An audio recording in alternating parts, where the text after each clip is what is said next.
ഈശോ മിശിഹായ്ക്ക് സ്തുതിയായിരിക്കട്ടെ.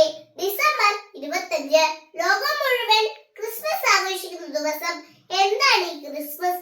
ലോകത്തിന്റെ രക്ഷകനായ ഉണ്ണീശോ ജനിച്ച ദിവസം.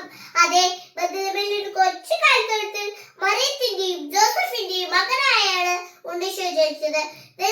സ്വന്തം പുത്രനെയാണ് നമ്മുടെ രക്ഷയ്ക്കായി ഭൂമിയിലേക്ക് അയച്ചത്. അതുകൊണ്ട് തന്നെ ആ പുണ്യ ദിനത്തിന്റെ ഓർമ്മയ്ക്കായി നാം ഓരോ ക്രിസ്മസും ആഘോഷിക്കുന്നു. നക്ഷത്ര ദീപവും ക്രിസ്മസ് ട്രീയും സാന്താക്ലോസുമെല്ലാം ക്രിസ്മസിന് വരവേൽക്കാൻ ഒരുങ്ങിക്കഴിഞ്ഞു. വർഷങ്ങൾക്ക് മുമ്പ് മഞ്ഞ് വെയ്ത മാമരം കൊച്ചുന്ന ബെത്ലഹേമിലെ കുന്നിച്ചേരുവിൽ മാലാഖമാർ ഏറ്റുപാടി അത്യുന്നതങ്ങളിൽ ദൈവത്തിന് മഹത്വം, ഭൂമിയിൽ സന്മനസ്സുള്ളവർക്ക് സമാധാനം.